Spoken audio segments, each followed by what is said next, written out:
வணக்கம். நம்ம PGTRB economics பார்த்துட்ருக்கோம். இதில் 13th யூனிட் பார்த்துட்ருக்கோம், theories of public expenditure. So இதில் எப்படியெல்லாம் பப்ளிக் எக்ஸ்பெண்டிச்சருக்கான பப்ளிக் டெட்டை எப்படி ரீபே பண்ணுறாங்கன்றதை நம்ம பார்த்துட்ருந்தோம். நம்ம ஆல்ரெடி 3 மெத்தட்ஸ் பார்த்தோம். இப்போ 4வது மெத்தட் பார்க்க போகிறோம், sinking fund. So sinking fund நம்ம ஆல்ரெடி பார்த்தோம், அது ஒரு டெப்ரிசியேஷன் ஃபண்ட் மாதிரி அப்படின்னு. So sinking fund is a fund that is created by the government and it is gradually accumulated. So அதாவது என்ன பண்ணுவாங்கன்னா, ஒரு கடன் ஒன்று வாங்கிட்டாங்கன்னு வச்சுக்கோங்களேன், அது ஒரு 10 வருஷம் கடன்னா, ஸோ அந்த 10 வருஷம் கடனில் அவங்க ஒரு 10 கோடி அவங்க கொடுக்கணும் அப்படின்னா, வருஷம் வருஷம் அவங்க ஒரு கோடியை அலோகேட் பண்ணி வச்சுட்டே இருக்க போகிறாங்க. ஸோ அந்த 10வது வருஷம் அப்போ இருக்கும்போது என்ன பண்ணீங்கன்னா, உங்களுக்கு திடீர்னு வந்து நீங்கள் 10 கோடி சேர்க்க வேண்டிய அவசியமே இல்லை. பிகாஸ் நீங்கள் ஆல்ரெடி ஒரு கோடி நீங்கள் அக்யூமுலேட் பண்ணி வச்சுட்டே இருந்துட்டீங்க. ஸோ உங்கள் கையில் ஆல்ரெடி இப்போ 10 கோடி உங்கள் கையில் வந்துடும். ஸோ விச் மீன்ஸ் உங்களுக்கு கடைசி டைமில் ஒரு ப்ரெஷர் இருக்காது. So sinking fund is a fund that is created by the government and is gradually accumulated every year. Okay, by setting aside a part of the current public revenue. So இந்த ஒரு கோடி நீங்கள் எங்கேருந்து allocate பண்ண போகிறீங்க, உங்களோட public revenueலேருந்து accumulate பண்ண போகிறீங்க.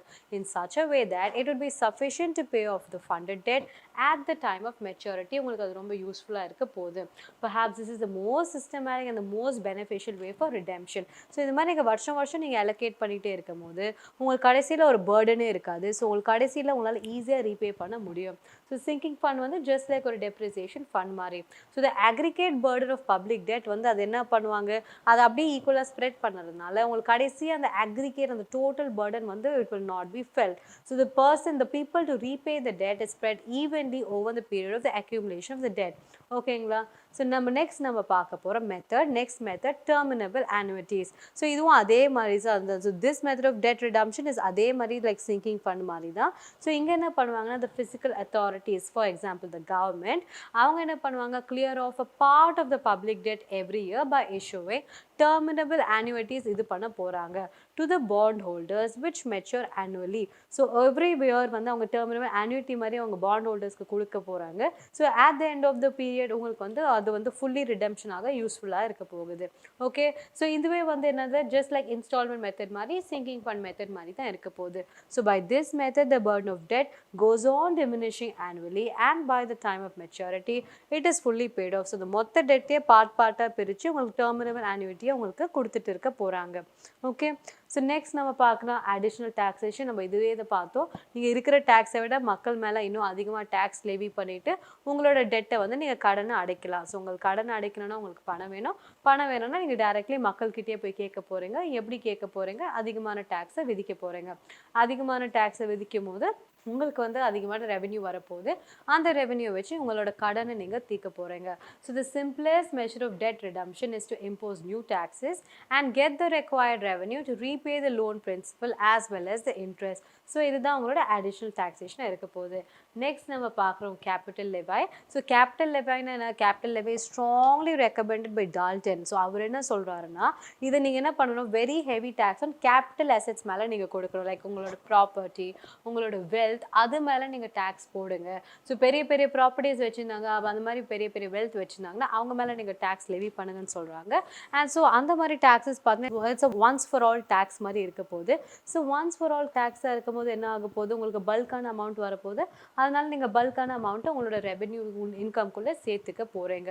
ஸோ அதுதான் உங்களோட கேபிட்டல் லெவி. ஓகே, நெக்ஸ்ட் நம்ம பார்க்குறோம் surplus balance of payments. So surplus balance of payments என்னன்னா, the redemption of the external debt however is possible only through accumulation of forex reserves. So balance of payment என்ன, உங்களோட import minus export plus all the other services அதெல்லாம் நீங்கள் பண்ண போகிறீங்க.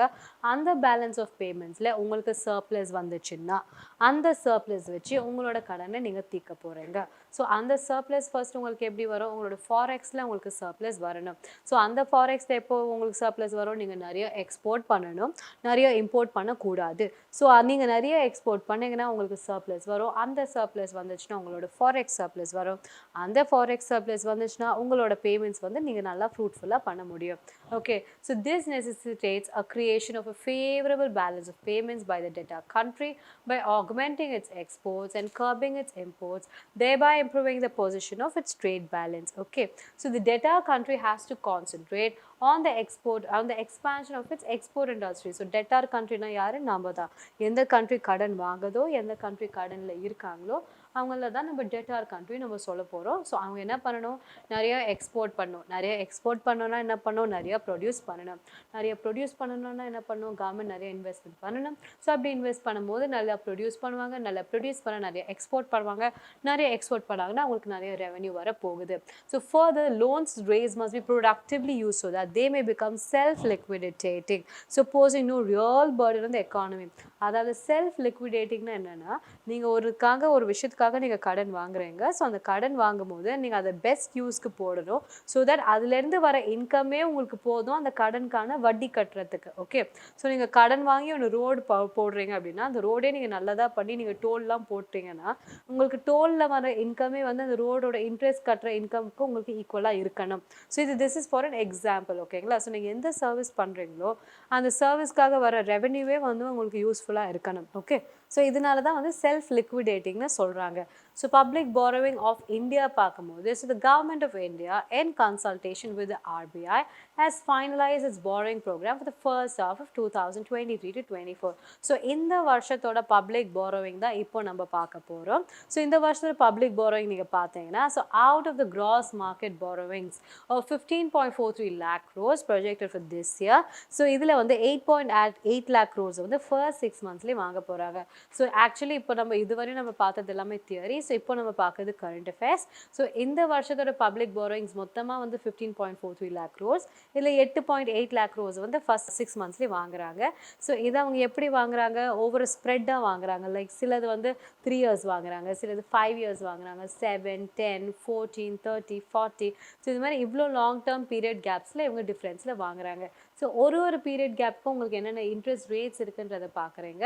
நீங்கள் 3 yearsக்கு பார்க்கும்போது இது 6.31% இன்ட்ரெஸ்ட் ரேட், 5 years பார்க்கும்போது 11.71, 7 years பார்க்கும்போது 10.25, 10 years பார்க்கும்போது 20.5, 14 years பார்க்கும்போது 17.57, 30 years பார்க்கும்போது 16.10 and 40 years பார்க்கும்போது 17.57. நீங்கள் பார்க்குறீங்க சின்ன இயர்லேருந்து பெரிய இயர் வரையும் உங்களோட இன்ட்ரெஸ்ட் ரேட்ஸ் எப்படி மாறுது, எப்படி ஃப்ளக்சுவேட் ஆகுதுன்றதை நீங்கள் பார்க்குறீங்க. ஓகே, ஸோ நெக்ஸ்ட் நம்ம பார்க்கலாம் the issuance of sovereign green bonds. So bonds நம்ம கொடுக்குறாங்க தெரியும். இதில் சாவரன் கிரீன்ஸ் பாண்ட்ஸ்னா என்ன, ஸோ அதுலேருந்து வர இன்கம் வந்து க்ரீன் இன்வெஸ்ட்மெண்ட்ஸ்க்காக இது பண்ணுவாங்க. லைக் இப்போ எலக்ட்ரிக் வெஹிக்கிள்ஸாக இருக்கட்டும், சோலார் டெக்னாலஜியாக இருக்கட்டும், ரெனியூவபிள் ரிசோர்ஸஸில் இன்வெஸ்ட் பண்ணுறதா இருக்கட்டும், இதிலெல்லாம் அவங்க இன்வெஸ்ட் பண்ண போகிறாங்க. ஸோ இதுதான் வந்து க்ரீன் பாண்ட்ஸ்னு சொல்கிறாங்க. ஸோ அதெல்லாம் வந்து second half of this financial year வந்து அவங்க ரிலீஸ் பண்ண போகிறாங்க. ஓகே, நெக்ஸ்ட் நம்ம பார்க்குறோம், the government will continue to exercise green shoe option to retain an additional subscription of up to rupees 2,000 crores against each of the securities indicated in the auction. அதாவது green shoe ஆப்ஷனா என்னன்னா, actually இப்போ ஷேர்ஸை float பண்ணுறாங்கன்னு வச்சுக்கோங்களேன். அவங்க வந்து என்ன பண்ணுவாங்கன்னா, இப்போ ஒரு 5 lakhs தேவைன்னா அவங்க 5 lakhs வந்து 500 shares into 1,000 rupees வேல்யூ அப்படின்னு சொல்லிட்டு கொடுக்குறாங்கன்னு வச்சுக்கோங்களேன். ஸோ அப்படி இருக்கும் போது என்ன பண்ணுவாங்க, ஸோ 500 into 100 அப்படின்னு சொன்னாங்கன்னா அது 5,000, 50,000 into 1,000 rupees தான் 5 lakh ஆக போகுது. ஸோ 500 shares into 1,000 அப்படின்னு இருக்கும் போது அவங்க என்ன பண்ணுறாங்கன்னா அடிஷ்னலாக சப்ஸ்கிரைப் பண்ணுவாங்க. ஸோ விச் மீன்ஸ் அவங்க 5 lakh ஷேர்ன்றது எக்ஸ்ட்ரா அடிஷ்னல் சப்ஸ்கிரிப்ஷன் ஆஃப் இன்னொரு 1 lakh shares அவங்க பண்ணுவாங்க. ஸோ இன்னும் 1 lakh அவங்க பண்ணும்போது worth of shares பண்ணும்போது அதை தான் நம்ம க்ரீன் ஷூ ஆப்ஷன்னு நம்ம சொல்கிறோம். நம்ம பிளான் பண்ணதை விட நம்ம வந்து அதிகமாக சப்ஸ்கிரைப் பண்ணுறோம் அப்படின்னா, அதை அதிகமாக ஷேர்ஸ் ஃப்ளோட் பண்ணுறோம் அப்படின்னா அதை தான் நம்ம வந்து க்ரீன் ஷூ ஆப்ஷன்னு சொல்கிறோம். ஸோ இங்கே பார்த்தீங்கன்னா to an extent of 2,000 crores நம்ம அடிஷ்னலாக ஃப்ளோட் பண்ண போகிறோன்றதை சொல்கிறாங்க. ஓகேங்களா, இது எல்லாமே கவர்மெண்ட்டோட செக்யூரிட்டிஸ். நெக்ஸ்ட் நம்ம பார்க்குறோம் weekly borrowing. So weekly borrowing தெரியும், கவர்மெண்ட் வந்து எவ்ரி வீக் அவங்க பாரோ பண்ணுவாங்க. சென்ட்ரல் கவர்மெண்ட், ஸ்டேட் கவர்மெண்ட்லாம் வந்து RBI கிட்டேருந்து பாரோ பண்ணுவாங்க while using treasury bills, government securities இந்த மாதிரியெல்லாம். ஸோ ட்ரெஷரி பில்ஸ் வச்சு அவங்க பண்ணும்போது என்ன பண்ணுறாங்கன்னா, இந்த first quarter of the financial year first 3 months என்ன பண்ண போகிறாங்கன்னா, it is expected to be around 32,000 crore with net borrowing of rupees 1.42 lakh crores during the quarter. Okay, so weekly borrowings இவ்வளோ இருக்க போகுது, அந்த நெட் பாரோயிங்ஸ் வந்து இவ்வளோ இருக்க போகுதுன்றது இங்கே நீங்கள் பார்க்குறீங்க. இந்த நம்பர்ஸ் எல்லாம் நமக்கு தெரியணும்னு அவசியமே இல்லைங்க. நீங்கள் ஜஸ்ட் கான்செப்ட் தெரிஞ்சால் போதும். இது நான் ஏன் இங்கே கொடுத்துருக்கேன்னா, நம்ம இவ்வளோ நாள் தியரியாக பார்த்துட்டே இருந்தோம் எவ்வளோ கடன் வாங்குறோன்றது. இப்போ தான் நீங்கள் அப்படியே ஃபிகராக இன் ரியல் டேர்ம்ஸ் நீங்கள் பார்க்க போகிறீங்க எவ்வளோ பாரோயிங்ஸ்ன்றது. ஓகேங்களா, நெக்ஸ்ட் நம்ம பார்க்குறோம் to take care of the temporary mismatches in the government account, the RBI has fixed the ways and means advances limit for the first quarter. So என்ன பண்ண போகிறாங்க, 1.5 லட்சம் கோடி இவங்க பண்ண போகிறாங்க.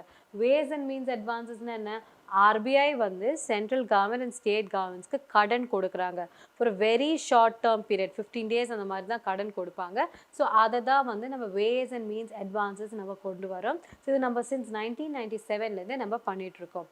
ஓகேங்களா? ஸோ நம்ம நெக்ஸ்ட் பார்க்கலாம் development finance in India. Development ஃபினான்ஸ்னு என்னங்க, ஏதாவது ஒரு பொருள் ஏதாவது ஒரு இன்ஃப்ராஸ்ட்ரக்சர் நீங்கள் டெவலப் பண்ண போகிறீங்க, அதுக்காக நீங்கள் எதாவது ஃபினான்ஸ் பண்ணுறீங்கன்னா அதை தான் வந்து நம்ம டெவலப்மெண்ட் ஃபினான்ஸ்னு சொல்கிறோம். ஸோ இதுக்கான இன்ஸ்டிடியூஷன்ஸை தான் வந்து நம்ம என்ன சொல்கிறோம், டிஎஃப்ஐ அப்படின்னு சொல்கிறோம். டிஎஃப்ஐனா development financial institutions. Okay, so the development finance institutions are organisations owned by the government to provide funds for low capital projects or where the borrowers are unable to get it from the commercial lenders. So development finance institutions என்னன்னா அவங்க வந்து இந்த organisations என்னன்னா இவங்கெல்லாம் government தான் own பண்ணுறாங்க. ஓகேங்களா?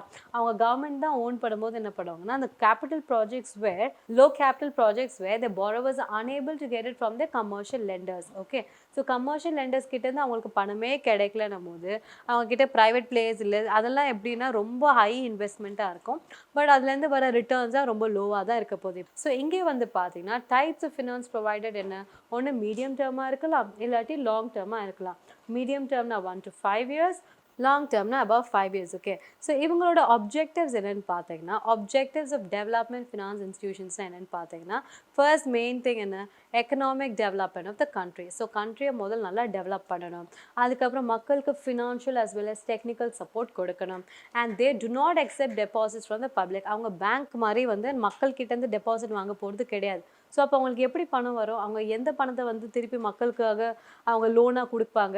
So இவங்களுக்கு எப்படி பணம் வரும்னு பார்த்தீங்கன்னா they borrow funds from the government and they sell their bonds to the general public. மக்கள் கிட்ட வந்து அவங்களுக்கு பணம் வாங்க மாட்டாங்க, பட் என்ன பண்ணுவாங்கன்னா கவர்மெண்ட் கிட்டேருந்து பணம் வாங்குவாங்க, கடனாக வாங்குவாங்க. அந்த கடனை பாண்டாக விற்றுடுவாங்க. ஸோ பாண்டாக விற்றுட்டு ஸோ இவங்க என்ன பண்ணுவாங்க, ஸோ அதை ஃபுல்லாக வந்து இங்கே பாண்டை ட்ரேட் பண்ணுவாங்க. ட்ரேட் பண்ணிவிட்டு அந்த இன்ட்ரெஸ்ட் வரும், அந்த இன்ட்ரெஸ்ட்டை வச்சு இவங்க கடனை தீர்த்திடுவாங்க. So this is how they rotate funds. ஓகேங்களா? அவங்க சொந்த பணம் போடுறது கிடையாது, அவங்களே கடன் வாங்கி அந்த கடனை திருப்பி ரீஃபினான்ஸ் பண்ணி அதை மூலிமா அதை ஷேர் பண்ணி ட்ரேட் பண்ணி அவங்க திருப்பி நமக்காக பணம் கொண்டு வர போகிறாங்க. Okay, so it also provides a guarantee to the banks on behalf of the companies and subscriptions to shares and debentures. So அவங்க கேரண்டி கொடுக்க போகிறாங்க on behalf of the companies. So அவங்க ஷேர்ஸ் அண்ட் டிபென்ச்சர்ஸாக float பண்ண போகிறாங்க. And they also provide technical assistance கொடுக்க போகிறாங்க. எப்படி அந்த மாதிரி ப்ரோக்ராம்ஸ் அதெல்லாம் இது பண்ணும்போது அவங்களுக்கான டெக்னிக்கல் அசிஸ்டன்ஸ் கொடுக்க போகிறாங்க. லைக் ப்ராஜெக்ட் ரிப்போர்ட் எப்படி பண்ணும், வயபிலிட்டி ஸ்டடி எப்படி பண்ணும், கன்சல்டன்சி சர்வீசஸ் என்ன பண்ணும். ஸோ இந்த மாதிரி டெக்னிக்கல் அசிஸ்டன்ஸ் கொடுக்க போகிறாங்க. ஓகே, சில சம் இம்பார்ட்டன்ட் டிஎஃப்ஐஸ் நம்ம பார்க்க போகிறோம். ஸோ இந்தியாவில் இருக்க சில இம்பார்ட்டன்ட் டெவலப்மெண்ட் ஃபினான்ஷியல் இன்ஸ்டிடியூஷன்ஸ் என்னென்னு பார்த்தீங்கன்னா IFCI industrial finance corporation of India, ICICI industrial credit and investment corporation of India. இதுக்கப்புறம் நபார்ட், ஹவுசிங் பேங்க் இதெல்லாம் நம்ம பார்க்க போகிறோம். ஸோ ஃபர்ஸ்ட் ஐஎஃப்சிஐ பார்க்கும்போது இதுதான் ஃபர்ஸ்ட் இந்தியாவில் கொண்டு வரப்பட்ட DFC, so development financial company. So இது எப்போ உருவாக்கினாங்கன்னு பார்த்தீங்கன்னா 1948. ஓகேங்களா? இதுதான் IFCI. Next ICICI, so this is industrial credit and investment corporation of India. So இது எப்போ உருவாக்கினாங்க 1955 by an initiative world bank. So அவங்க தான் ஃபர்ஸ்ட் ஐசிஐசிஐ வந்து நம்ம ஊரில் கொண்டு வந்தாங்க. ஸோ ஐசிஐசிஐ ஃபர்ஸ்ட் கொண்டு வரும்போது அவங்க பேங்க் கிடையாது, அவங்க ஜஸ்ட் ஒரு டெவலப்மெண்ட் ஃபினான்ஸ் இன்ஸ்டிடியூஷன். வெறும் வந்து பெரிய பெரிய இண்டஸ்ட்ரீஸ் உருவாகிறதுக்காக அவங்க கொண்டு வரப்பட்ட ஒரு இன்ஸ்டிடியூஷன், அவ்வளோதான். அவங்க ஐசிஐசிஐ பேங்க்ன்றதே எப்போ ஆரம்பித்தாங்க 1994 தான் ஐசிஐசிஐ பேங்க்ன்றதே கொண்டு வந்தாங்க. அண்ட் 2002 தான் பார்த்தீங்கன்னா ஐசிஐசிஐ லிமிட்டடை வந்து ஐசிஐசிஐ பேங்க்குள்ளே மர்ஜ் பண்ணிட்டாங்க. Okay, so it made ICICI bank is the first universal bank of the country. So இந்தியாவில் இருக்க ஃபர்ஸ்ட் யூனிவர்சல் பேங்காக ஐசிஐசிஐ தான் உருவாச்சு in the year 2002. Okay, next நம்ம பார்க்க போகிறோம் ஐடிபிஐ. ஐடிபிஐனா என்ன, industrial development bank of India.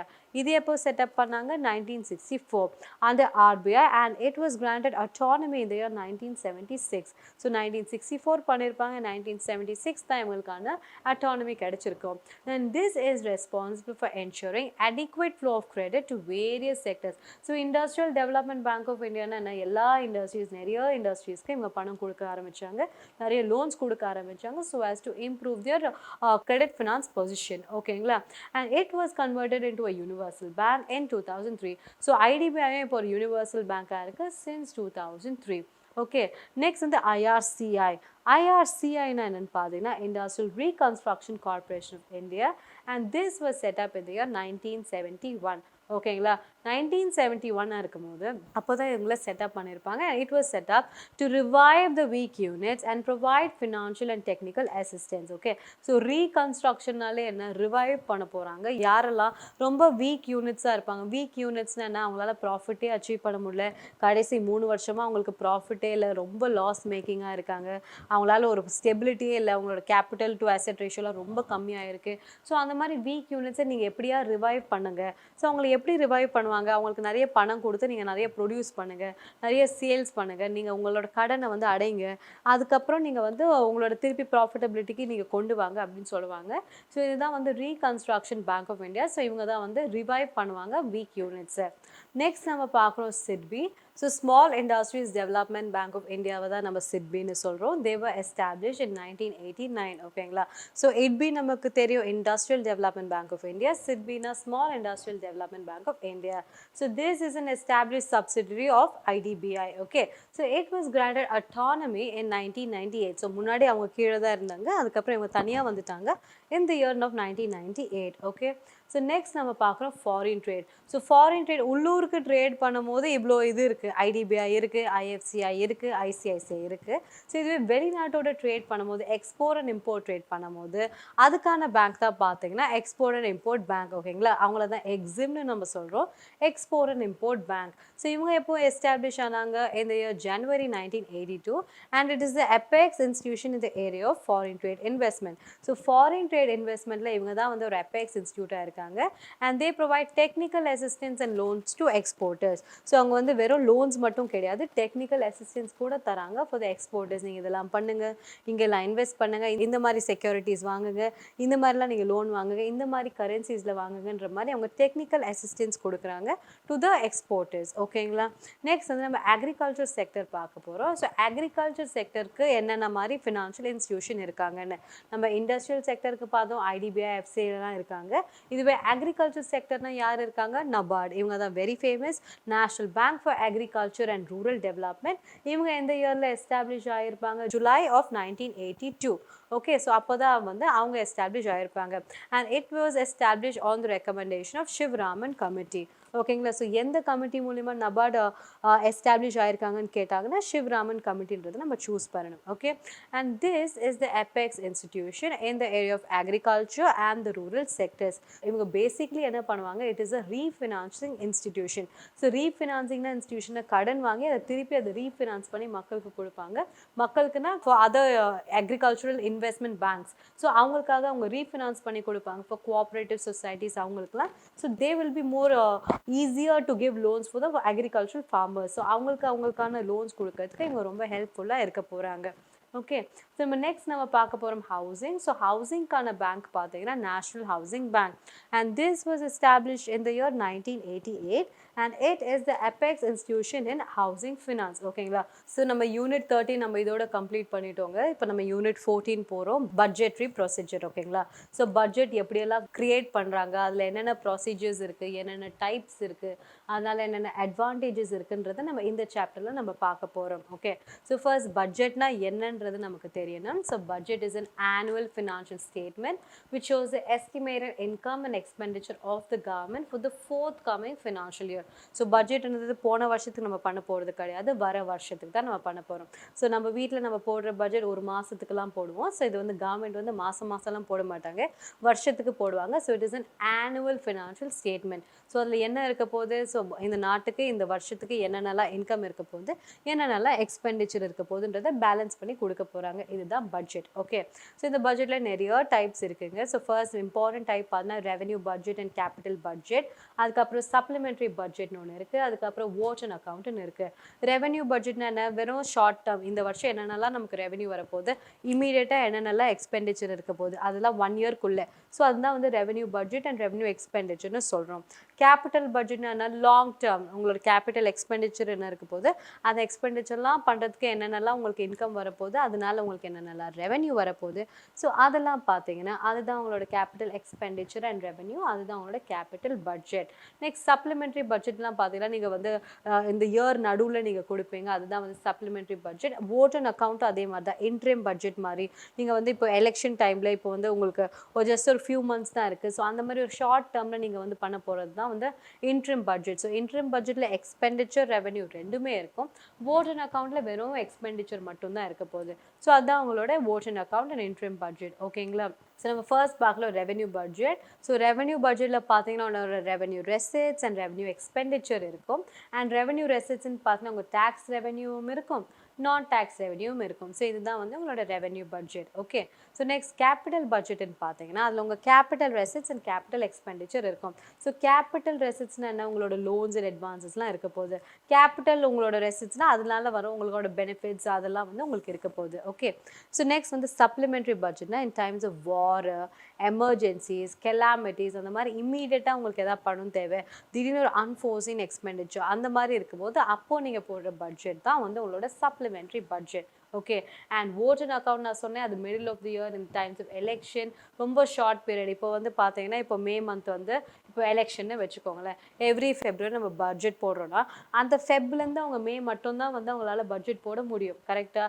Because அடுத்த வருஷம் வந்தோடனே புது ஆட்சி வருவாங்க, அவங்க தான் புதுசாக திருப்பி பட்ஜெட் போட போகிறாங்க. ஸோ அந்த ஃபியூ மந்த்ஸ்க்கு மட்டும் போடுறதா வந்து vote and account, ஒரு இன்ட்ரீம் பட்ஜெட்னு சொல்லுவாங்க.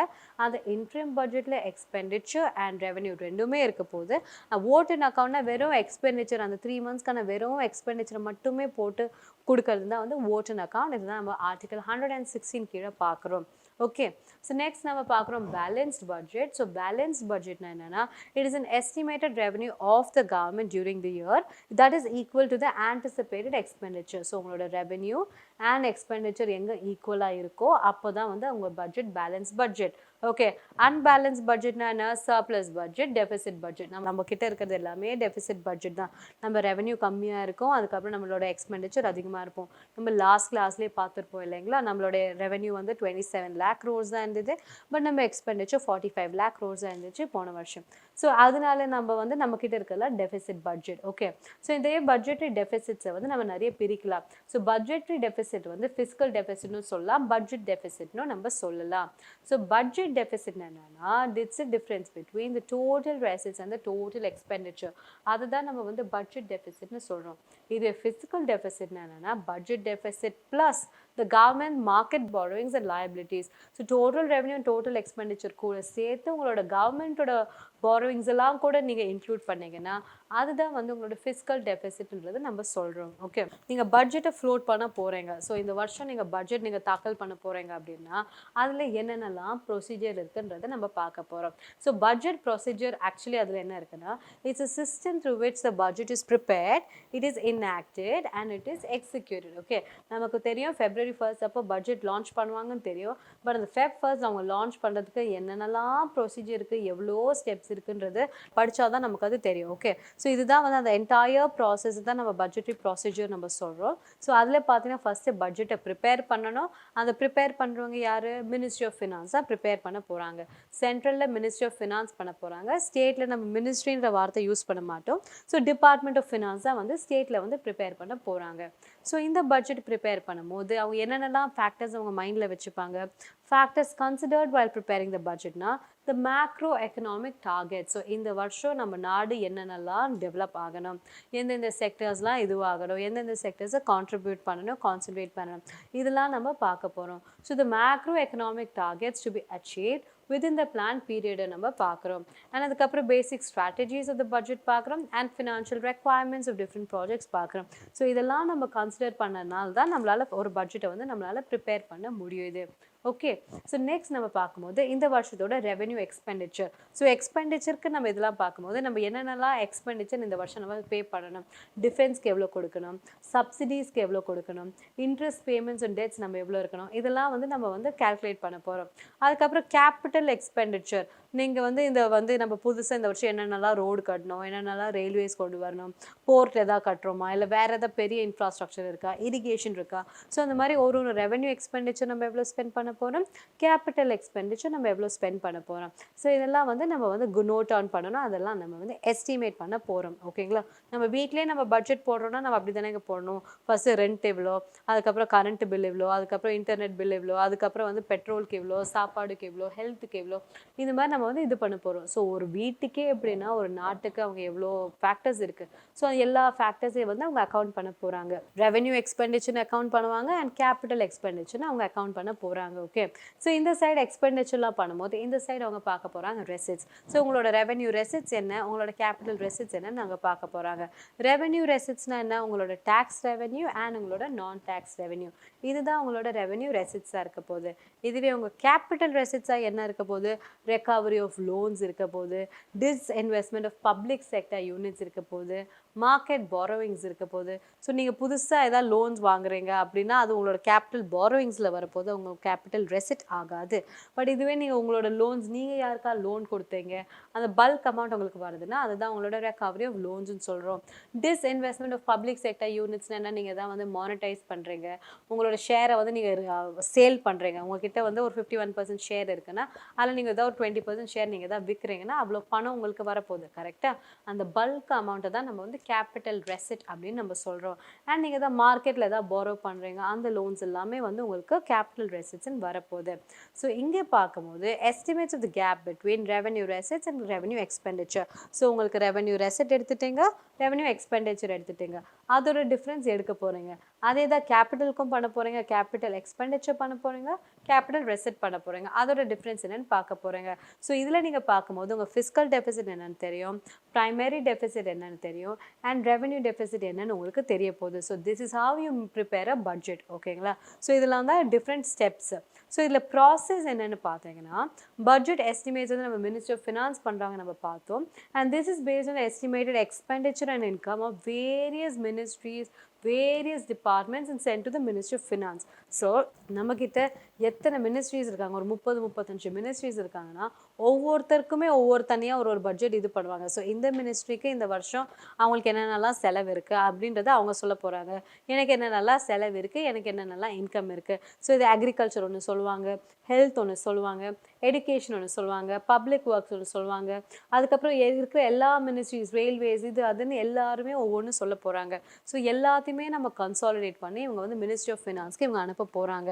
ஸோ மினிஸ்ட்ரி ஆஃப் ஃபினான்ஸ் என்ன பண்ணுவாங்க, எல்லாத்தையும் அனலைஸ் பண்ணி ஓகே ஸோ இதுதான் வந்து இதெல்லாம் தான் நம்மளோட டோட்டல் எக்ஸ்பெண்டிச்சர், இதெல்லாம் தான் நம்ம டோட்டல் ரெவென்யூ. ஸோ இதை வச்சு நம்ம வந்து கேப் பண்ணணும். ஸோ இதெல்லாம் வந்து நம்ம திருப்பியும் வந்து நம்ம பாரோ பண்ண போகிறோம் அப்படின்றத அவங்க கொண்டு வர போகிறாங்க.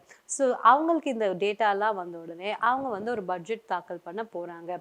So they prepare the budget and it is presented by the finance minister to the cabinet for approval. So ஃபஸ்ட்டே அவங்க என்ன பண்ணுவாங்க, நம்ம February 1 நம்ம பார்க்குறோம் இல்லைங்களா, அன்றைக்கி வந்து the date of giving the budget, அதுக்கு முன்னாடி பண்ணுறதுலாம் தான் இதெல்லாம். ஓகேங்களா. So it is prepared by the finance minister and முன்னாடி அவங்க கேபினெட்க்கு அனுப்பிடுவாங்க. அதுக்கப்புறம் தான் அது ready for the presentation to the பார்லிமெண்ட்டாக இருக்க போகுது. ஸோ அதுக்கடுத்து என்னென்ன ஸ்டேஜஸ் இந்த எனாக்ட்மெண்ட்ன்றதை நம்ம நெக்ஸ்ட் கிளாஸில் பார்க்கலாம். Okay, thank you.